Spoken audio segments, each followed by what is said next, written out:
Hey, it's Mindy with Astrology by Love, here today for Leo Sun and Leo Rising's horoscope for the lunar cycle. So we are starting this reading on October 21st with the new moon in Libra and going until November 20th with the new moon in Scorpio. I appreciate you hanging out with me today. Please like and subscribe. I've got some cool links down below. Please check those out. One of those links down below is for this calendar. This is Llewellyn's 2026 astrological calendar. It's got all the transits. It's got the planetary connections. Let me show you. It shows the moon's movement on every day. It shows the planetary connections. If you're wanting to plan your life in advance, pick some good days. This is important. Also want to say congratulations to Daryl Grigsby. He was the winner of Leo Season's free reading. Thank you, Daryl. It was great to do your reading. Check out his reviews in the link below. Let's go ahead and get started. So Leo, this new moon on October 21st is in the sign of Libra. This rules your third house. This is your community, the environment you grew up in, the people that are in your life, not necessarily by choosing. This is a beautiful new start. Venus is there to bless this new start, this shift, just something being different in the environment around you. This new moon squares Jupiter. So this is a mild square. A square is a 90-degree angle. It's normally very frustrating energy. With Jupiter, it can show a little bit of overdoing it, so you're a little overconfident about this new start, but that's great. That gets us out there. That causes us to do it. It'll get done. It'll be fine, Leo. Then on November 22nd, Neptune, that has been going retrograde, appearing to go backwards in the sky, goes back into Pisces, which is your 8th house. This is the house of the secrets you share with other people. Pisces rules this area of your life. Pisces energy doesn't like firm boundaries. It tends to feel the energy and the atmosphere around it. It's very spiritual. It's very artistic, very sensitive. And that's how this area of your life normally is. And everything I just described pretty much describes Neptune. So when Neptune moves into Pisces, you may not feel this. But Neptune does move into Pisces on October 22nd. Also on October 22nd, the Sun moves into Scorpio. So this is your 4th house. This is your home, family, upbringing. This is part of your yearly cycle, and the Sun is just shining its spotlight on this area of your life. It becomes a little bit more important during Scorpio season. Then on October 24th, Mercury, which is also in your 4th house, is upbringing, family, home. It has been easier to communicate with family recently, easier to get organized in the home. They have been on your mind. So Mercury trines Jupiter. Jupiter is currently in the 12th house, the 12th house of your subconscious. You have been positive. You have just known since June that things are going to work out. They are going to be okay. And so on the 24th, there is a beautiful, easy connection, a trine, 120-degree angle. You are just thinking positively about your home life, about your family. Also on the 24th, the Sun, which has recently moved into Scorpio, squares Pluto, which has recently moved into your 7th house. Sun squares Pluto. This can be a power struggle, a bit of an ego crisis. You may have a partner or someone else trying to kind of control you or be demeaning about your home, maybe where you came from. This is a fast-moving energy. It is uncomfortable, and it's happening on the same day as Mercury trining Jupiter. So sometimes that just happens. Those two energies don't really go well together, but they're both taking place on October 24th. Then on the 25th, Mercury trines Saturn. So Mercury, how we think, how we speak, is in that 4th house of family and home, and it is trining, making that easy connection to Saturn. Now Saturn is also in that 8th house of the secrets we keep with others. This is causing your mind to be on those secrets. Maybe these secrets have to do with family, but this is something that it would be good to have rules about, have a little bit of structure. Maybe you want to communicate with your partner more. How are we going to set this up? What are we going to do about this? How are we going to keep this secret? The 8th house is also where we have mundane things like taxes, investments, that stuff that we don't go around telling everybody about. It falls into that house of secrets. That is a fast-moving energy. That is on October 25th. Then on October 27th, Mars, also currently in that 4th house of family, home, and upbringing, Mars trines Jupiter. So you have been feeling energized in your home. You may be bickering with your family, but this movement, this possible aggression is causing you to feel confident. You're feeling good and you're seeing the glass as half full for sure. Feeling this energy build up on the 25th, the 26th. It comes exact on the 27th, but on the 27th, Mars trines Jupiter. Then on the 29th, Mercury, how we think, how we speak, moves into Sagittarius, the 5th house. These are your kiddos. These are your passion projects. Mercury, which is how we think, how we speak, trines Neptune. That is in that 8th house of secrets that we keep. This is causing us to think a little bit sensitively. This is about family. This is about secrets. Shortly after that connection is made, Mercury moves into Sagittarius. This is your 5th house, kiddos, passion projects.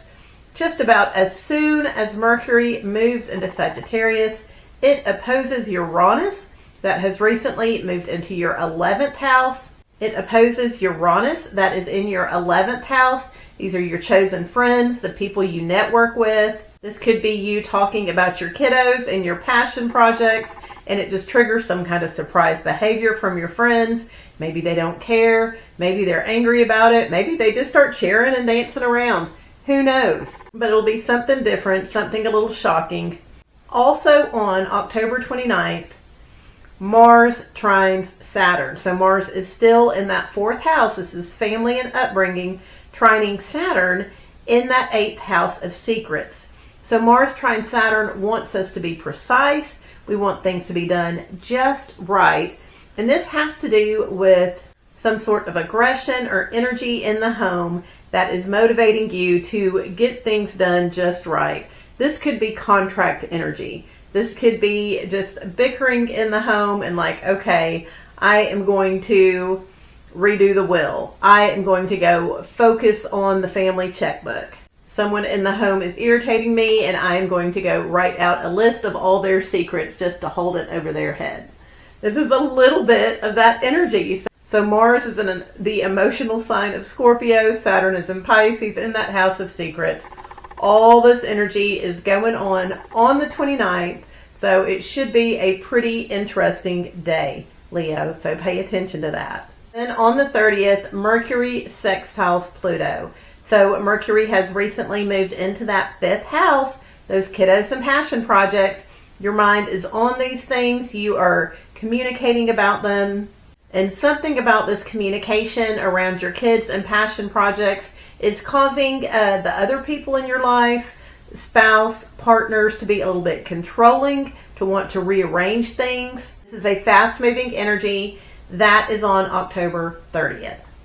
Then on November 2nd, Venus squares Jupiter. So Venus is the planet of love, luxury, fun. It is in your 3rd house, the community, the environment you don't really choose. You've been enjoying your neighbors, your siblings. And on November 2nd, Venus squares Jupiter. So a square is a 90-degree angle. It's normally a frustrating energy. When Jupiter's involved, it typically shows overdoing it. Too much. This could very much be having too much fun with the neighbors, too much fun with your siblings. It'll be an enjoyable day for sure on November 2nd. Put that on your calendar, Leo. Then on November 3rd, we have Mars in the 4th house still, that home family upbringing, being a little testy, giving you energy when you're in the home. And it is trining Neptune in that 8th house of secrets. Something about this aggression and energy in the home that has you not seeing things clearly. when it comes to the secrets you keep. Mars trine Neptune could also be motivated to drink, so just be aware of that. That could wind up causing some secrets for sure. We're going to be feeling this energy build up on the 2nd. It'll come to a head on the 3rd, but be aware of this, Leo. Then on November 4th, Mars moves into Sagittarius. This is the 5th house, those kiddos and creative projects. Just about as soon as Mars moves into Sagittarius, it opposes Uranus in that 11th house of friends and the people you choose to network with. Mars opposite Uranus could very much trigger you. So you could get angry. This is your friends doing something surprising, or you kind of fussing at the kids, being more motivated to play or work with your passion projects, and your friends being like, hey, that's not right, include us. This is very much the energy of being triggered, so be aware of this, Leo. A little bit of drama on November 4th. Now you know. Then on November 5th, we have a full moon in Taurus. So this is your 10th house. This is your legacy. This is how you're seen in the world. This is your career. And this is what's being highlighted with this full moon. There's a little bit of tension between your career life and your home life on this day. Also on this day, Mars is sextiling Pluto. So Mars is in that 5th house with those kiddos and passion projects. You may be a little testy or energized in this area of your life. And this connection with Pluto on the 5th is causing your partner to maybe be a little controlling of the kids, of your passion projects. Things may be getting rearranged and reorganized at the last minute. Then on the 6th, Mars sextile Pluto becomes exact. So we're feeling this energy under that tension of the full moon, but it becomes exact on the next day, on November 6th. Also on November 6th, Venus moves into Scorpio. So Scorpio is your 4th house. This is that family and upbringing again. With Venus going through the 4th house, this is definitely naps in the afternoon. This is going and buying cute home decor. This is some fabulous food in the home, enjoying the family. Venus is going to be there for a couple of weeks, Leo, so definitely lean into this and enjoy this energy. Then all week long, we've kind of been feeling the electricity build. On November 7th, Uranus, which has been going retrograde in the sky, moves back into Taurus. So it has been in Gemini these past few months. Your career may go a little wonky. There may be some surprises on the 7th. Just be aware. Uranus is going to be there for the next few months, Leo, and then it will move on, and we will not see it for another 84 years in the sign of Taurus. So hang in there. Uranus is the planet that rules electricity. It does not like rules. It likes surprises. So your work life is probably going to be a little all over the place for the next few months. Just roll with it. Only a few more months to go. Then on November 9th, Mercury, which is in Sagittarius, in that 5th house of those sweet kiddos, Mercury stands still in the sky. We call this stationing. So Mercury stands still before it starts to go retrograde. Whenever Mercury stands still in the sky, it's not a great day for communication. Traffic on the road is normally a mess. Technology doesn't necessarily work very well. November 9th is a good day just to kind of hang out and chill.